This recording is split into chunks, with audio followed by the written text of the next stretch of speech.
सिंधुदुर्ग लाईव्हच्या माणिक मोती या कार्यक्रमामध्ये आपणा सर्वांचं स्वागत। आज आपल्याकडे 3 रत्न आलेली आहेत या कार्यक्रमामध्ये आणि त्यापैकी एक आहेत स्वराज्य रक्षक संभाजी या मालिकेने घराघरात पोहोचलेले हंबीरराव यांची भूमिका ज्यांनी अजरामर करून ठेवली ते अनिल गवस।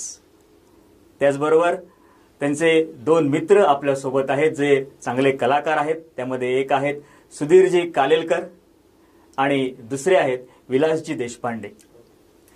तुम्हा तिघांचं सिंधुदुर्ग लाईव्हच्या या स्टुडिओमध्ये मनपूर्वक स्वागत। आपण या प्रवासात पुढे जाऊच, पण आपल्या सोबत तुमचे 2 मित्र चांगले कलाकार या ठिकाणी आहेत, त्यांच्याबद्दल तुमच्याकडून ऐकायला आवडेल। दोघेही म्हणजे अप्रकाशित असे अभिनेते आणि कलाकार आहेत, कलावंतच आहेत खऱ्या अर्थाने। आणि सगळ्यात त्यांचा एक गुण मी तुम्हाला सांगतो की ते अत्यंत डाऊन टू अर्थ अशी माणसं आहेत। माणूस म्हणून त्यांचा जीव तडफडतो आणि ते दुसऱ्यांना एनकरेज करण्यामध्ये त्यांनी आयुष्य घालवलं।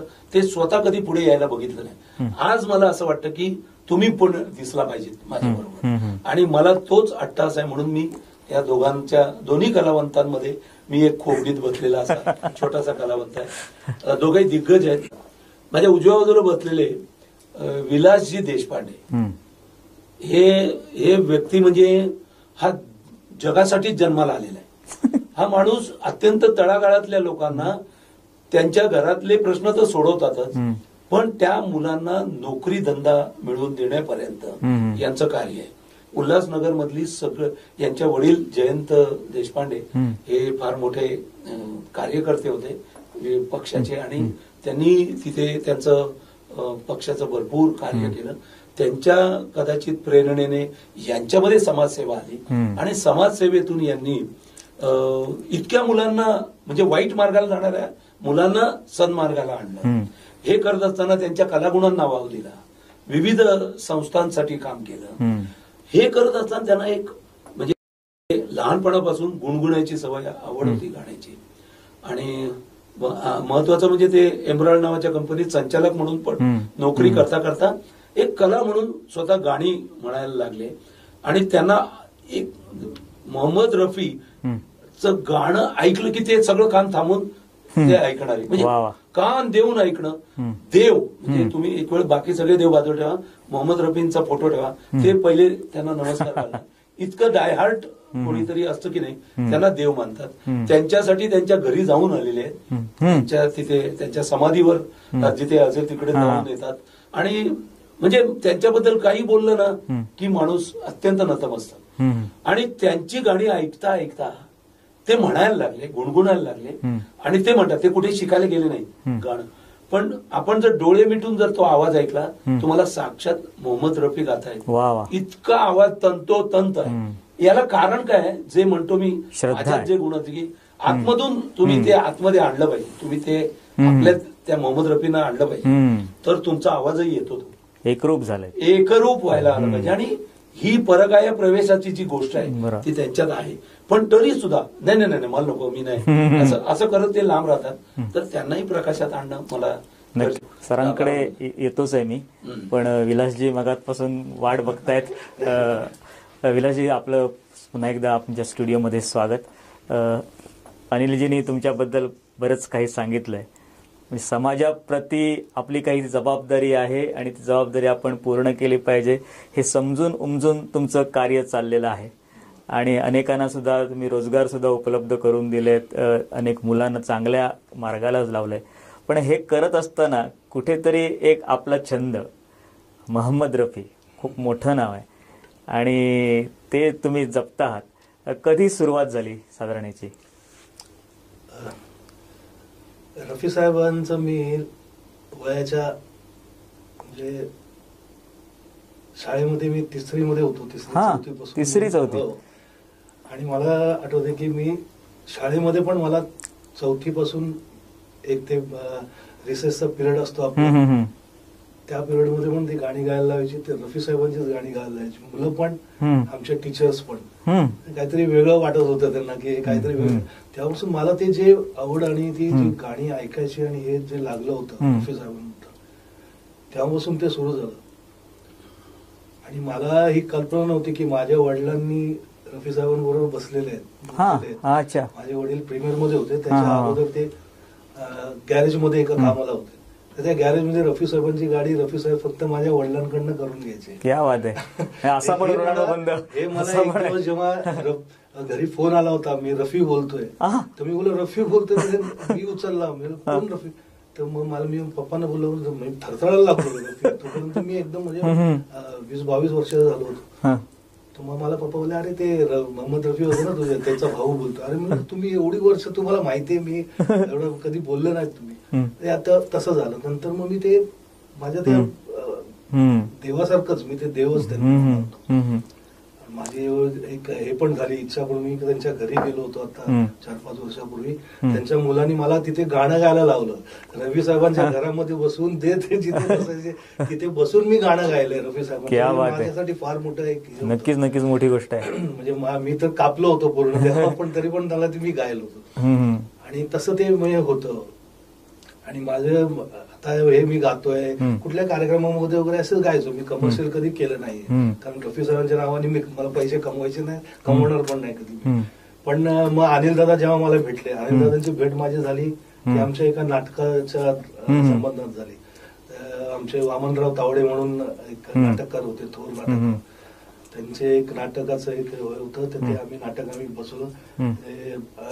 दादांनी ते दिग्दर्शक केलं होतं आणि ते फार मोठं नाटक होतं, ते आम्ही केलं. तेव्हापासून आमचे अनिल दादा म्हणजे माझे एक ते रफी साहेब म्हणजे दादा आणि वामन तावडे हे सगळे आमचे ज्येष्ठ आहे.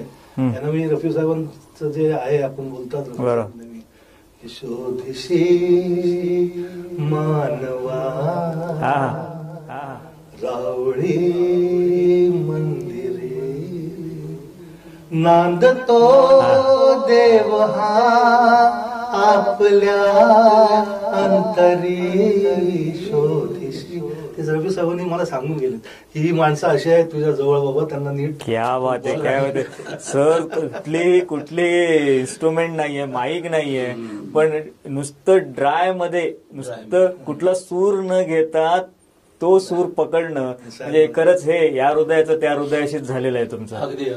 अगदी मग तेच म्हणजे तुमचा कार्यक्रम खरंच एक वेगळा कार्यक्रम तुमचा ठेवला पाहिजे. रफीने खूप मराठीत सुद्धा खूप छान, आता हे शोधीसी मानवा एक खूप छान गाणं म्हटलं. अशाच आणखी कुठल्या 2 ओळी गुणगुण्या अशा वाटतात?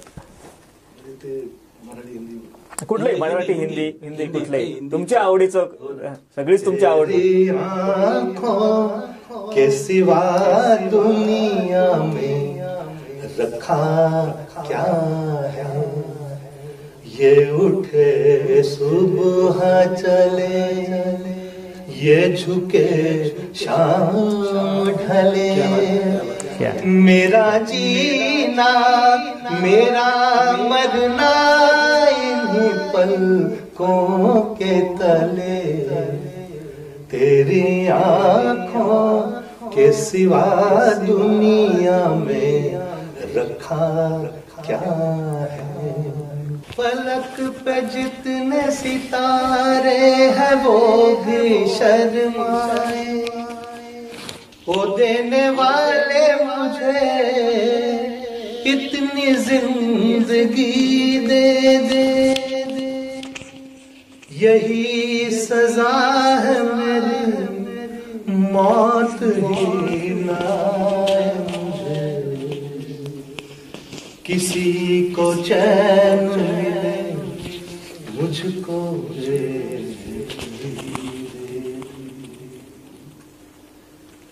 गम उठाने के लिए मैं तो जिए जाऊंगा, गम उठाने के लिए मैं तो जिए जाऊंगा, सांस की लय पे तेरा नाम लिए जाऊंगा, गम उठाने के लिए मैं तो जिए जाऊंगा. हाय तूने मुझे उल्फत के सिवा कुछ न दिया, और मैंने तुझे नफरत के सिवा कुछ ना दिया। हाय तूने मुझे उल्फत के सिवा कुछ ना दिया, और मैंने तुझे नफरत के सिवा कुछ ना दिया। तुझसे शर्मिंदा हूँ ऐ मेरी वफा की देवी, तेरा मुजरिम हूँ मुसीबत के सिवा कुछ न दिया। गम उठाने के लिए मैं तो जिए जाऊंगा, सांस की ले पे तेरा नाम लिए जाऊंगा। गम उठाने के लिए मैं तो जिए जाऊंगा, गम उठाने के लिए मैं तो जिए जाऊंगा। गम उठाने के लिए मैं तो जिए जाऊंगा, गम उठाने के लिए मैं तो जिए जाऊंगा। वाह वाह, क्या बात आहे, क्या बात आहे. सुंदर सुंदर सुंदर. म्हणजे त्या माहोल बना दिया. माहोल म्हणजे हा. कसं आहे, ही मंडळी खरी यायला पाहिजे होती समोर, पण यांनी स्वतःला कधीच एक्सपोज करणं मानलं नाही. यांनी कधी स्वतःला, अजूनही ते समजत नाही, हा मी गातो तुम्ही उगाच मला पुढे ढकलता पुढे, असं नाही. ते लोकांना आनंद देता तुम्ही. तुमचा आवाज तुमच्याकडे ठेवून काय करायचं आहे. जसं मी आज ठरवतोय की माझ्याकडे जे नॉलेज आहे ते मी मुलांना देईन, मी सगळ्यांना नवीन पिढीला देईन. हे देऊनच जायचंय, मला घेऊन नाही जायचंय काही. नक्कीच. सो आपण देणारे आहोत. आता मी देण्याच्या मोडमध्ये, म्हणजे मी जोपर्यंत मला लोकांनी दिलं मी ते घेतलं, मी ते लोकांना परत संवाद परत केलं प्रेक्षकांना. पण आता जे नॉलेज मी जमवलंय, जे मिळवलंय, ते मला देण्याची इच्छा फार वाढली आहे. आणि ती मी देण्यासाठी आता मी सध्या स्वतःला कमी एक्सपोज करतो. आणि मी दिसत नसलो तरी मी इतरांच्या माध्यमातून तुम्हाला दिसणार. नक्कीच. क्या बात, नक्कीच. रफी साहेबांचंच एक मराठीतलं गाणं आहे, प्रकाशातले तारे तुम्ही अंधारावर हसा, हसा मुलानो हसा.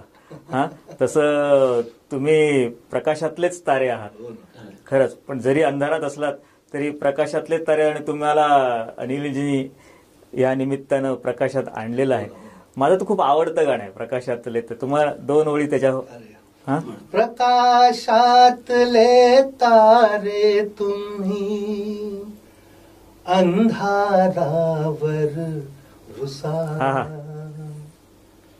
हसा मुलानो. हा, क्या बात आहे. हसा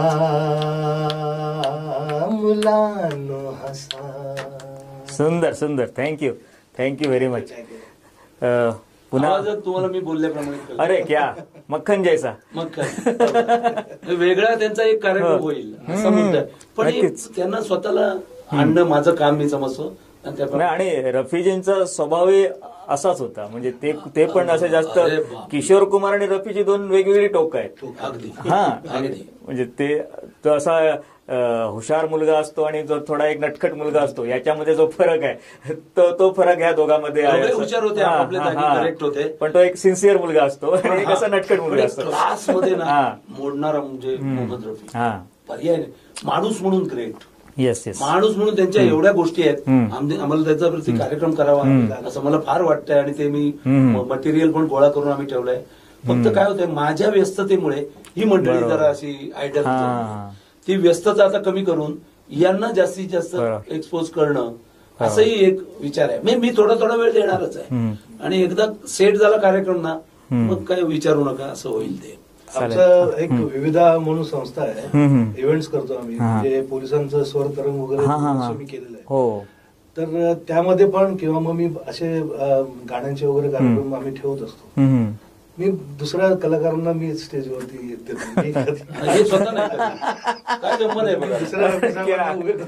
काय सर, तुम्ही आमच्यासारख्या रसिकांवर अन्याय करताय. तुम्ही आता आलं पाहिजे की दुसऱ्यांना जसं दादाने आम्हाला हे केलं की दुसऱ्यांना पुढे करून एक अत्यंत महत्वाचं म्हणजे कुठे शिकलेलं नाही. हा कोणी गुरु नाही, हे फक्त ऐकून रफी कानात आहेत त्यांच्या आणि ते गळ्यात येत आहेत. क्या बात आहे, इतकं सिंपल क्या बात आहे. आणि असंच जगलं आणि पाहिजे. हृदयात तर आहेच आहेत. बोलण्यासारखं भरपूर आहे. या कवितांनी सुद्धा आपल्याला भरपूर शिकवलेलं आहे. या मोठे मोठे जे कवी आहेत त्यांनी अर्थात हे जीवनाचेच अनुभव लिहिलेले आहेत आणि ते सादरीकरण करताना तुमच्या समोर जे रसिक असतात, श्रोते असतात, त्यांना सुद्धा ते अनुभव येत असतील आणि तुमच्या थ्रू ते अनुभव ते घेतायत. म्हणजे खूप मोठी गोष्ट आहे. आणि जे तुम्ही काव्यानुभव तुम्ही जो लोकांना देताय आणि तोच गीतानुभव रफीजींच्या माध्यमातून विलासजी देत आलेले आहेत आणि तोच अनुभव अभिनयाच्या माध्यमातून, आपल्या कलेच्या माध्यमातून अनिलजी देत आलेले आहेत. खरं तर ही मैफिल, ही त्रिवेणी हा संगम तुमचा जो झालाय तो संपूर्ण आहे असं वाटतं. कारण तुम्ही एक जण, प्रत्येक जण एक अनुभवाचे नुसते काय म्हणतात ते ठासून भरलेले आहेत सगळेजण. आणि खूप मोठी शेवटी वेळेला सुद्धा बंधन आहे. खूप पुन्हा एकदा तुमच्याशी खरंच इंडिव्हिज्युअली गप्पा मारायला खूप आवडेल. कारण मी खरं तर अनिलजींचे खूप आभार मानतो की तुम्ही ही 2 रत्न आज प्रकाशात आणलेली आहेत. आणि खरंच खूप मोठी माणसं आहेत ती. जितकी त्यांची कला मोठी आहे तितकी मनानं सुद्धा ही माणसं मोठी आहेत. आज सर वयाच्या 70 या इतक्या कविता आठवणं आणि त्या सादर करणं, म्हणजे आम्हाला शाळेतली कविता पाठ करायला सांगितली तर ती अभ्यासासाठी सुद्धा पाठ होत नव्हती. पण ज्या अजूनही पण ज्या काही आम्ही मराठी शाळेमध्ये जिल्हा परिषदेच्या वगैरे ज्या शिकलो त्या कविता अजूनही आहेत. कारण त्यावेळी ते शिक्षक होते, ते असे सरांसारखे इथून शिकवायचे. त्याच्यामुळे त्या कविता अगदी पाठ न करता कुठेतरी डोक्यामध्ये बसल्यात. पण नंतर त्या थोड्या जसं आपण मोठे होत जातो तसं त्या कविता विस्मृतीत होत जातात. पण आज खरंच मजा आली सर. जाता जाता एक शेवटचा प्रश्न तुम्हा सगळ्यांसाठी. एक कलाकार म्हणून एक समाजाबद्दल बांधिलकी जपत असताना एक काय संदेश द्याल तुम्ही अनिल सर? प्रथम म्हणजे जो कोणी आपण जन्माला आलोय ते माणूस म्हणून आलो आणि माणूस म्हणजे काय हे जाणून घेणं गरजेचं आहे. माणूस म्हणून जगताना सगळ्यांवर प्रेम करा. अगदी किड्या मुंग्यांपासून ते झाडाझुडपांपासून माणसांवर तर होतच, कारण आपण वावरतो जास्त माणसांमध्ये. त्या माणूस जाणून घेण्याची प्रक्रिया, जगणं समजून घेण्याची प्रक्रिया, संयम आणि बुद्धिमत्ता वाढवणं आणि आपल्याबरोबरच इतरांना प्रोत्साहित करत जगायला लावणं आणि आनंदी जगणं. आपल्यामुळे जिथे जाऊ तिथे आनंद कसा निर्माण होईल हा एक ध्यास ठेवून आपण काही घेऊन आलेलो नाही, काही घेऊन जाणार नाहीत, हे अंतिम सत्य आहे. जेवढे श्वास चालू आहेत त्या श्वासाला स्मरून आपल्याकडून वाईट काही होणार नाही, आपण काही कुणाला दुखावणार नाही, आपल्यामुळे कुणाला त्रास होणार नाही, शक्यतो सगळ्यांचं भलं कसं होईल हा विचार करत जगणं. आणि जगणं ही एक कला आहे सगळ्यात. आणि ती एकदाची तुम्हाला कळली की तुम्ही लोकप्रिय होताच. मी अभिनय क्षेत्रातच असं नाही, मग मी सामाजिक कार्य सुद्धा, मग मी कदाचित नेता सुद्धा होऊ शकलो असतो, मी कदाचित कुठल्या बँकेत मॅनेजर असतो तर तसाही लोकप्रिय झालो. आणि असतातच की आपल्या सगळ्या अशी मंडळी लोकप्रिय होतात, त्यांच्यामध्ये माणुसकी आहे, त्यांना मदत करण्याची इच्छा आहे, त्यांना इतरांचंही आपल्याबरोबर भलं व्हावं. आपल्याला शिक्षक ते काय म्हणून काय पगार घेतात, ते कसं घरी चालू आपण नाही बघत, पण ते केवढं देऊन जातात. आज मी बोलायला उभा आहे, माझे सगळे शाळेतले शिक्षकांपासून आहे. या सगळ्यांना वाचता म्हणजे आपण वाचन तर केलंच पाहिजे. आपल्या जुन्या शिवाजी महाराजांचा इतिहास वाचलाच पाहिजे, आपल्या गुरुजनांचा वाचला पाहिजे. हे वाचता माणसं वाचायला शिका. माणसं वाचणं ही एक मोठी कला आहे. एकदा माणसं वाचायला शिकलात की तुम्हाला जगण्यात कुठलाच प्रश्न येणार नाही, प्रॉब्लेमच नाहीये. नक्कीच माझ्या आयुष्यात नाही, मी आनंदी आहे, सुखी आहे, समाधानी आहे आणि इतरांनी व्हावं ही इच्छा व्यक्त करणार आहे. नक्कीच. विलासजी काय सांगाल? श्रद्धा ठेवा. वा. सर्वात गोष्ट पहिली ती आई वडिलांवरती श्रद्धा असलीच पाहिजे आणि गुरुजनांवरती. नक्कीच. मग ते गुरुजन माझ्या इथे जसे बसले त्यांच्यावर असो किंवा तुमच्यासारख्या असो, ही श्रद्धा असली पाहिजे. नक्कीच. माणूस चांगला होतो. नक्कीच श्रद्धा असली पाहिजे तर माणूस चांगला होतो. सर खूप खूप मजा आली. एक वेगळा त्रिवेणी संगम या ठिकाणी जुळून आला, तो अनिलजी तुमच्यामुळे जुळून आला. तर तुमचे आभार आहेतच, त्याचबरोबर विलासजी तुमचे देखील आभार. आणि सुधीरजी कालेलकर तुमचे देखील आभार. ही सर्व मंडळी आज आपल्या सिंधुदुर्ग लाईव्हच्या स्टुडिओमध्ये आली. माणिक मोती या कार्यक्रमामध्ये त्यांनी आपल्याशी संवाद साधला. त्याबद्दल पुन्हा एकदा तुम्हा सर्व रसिकांच्या वतीने, सिंधुदुर्ग लाईव्हच्या वतीने या सर्वांचे आभार मानतो आणि इथंच आपण थांबूया. पाहत राहा सिंधुदुर्ग लाईव्ह, कोकणचं महाचॅनेल. नमस्कार.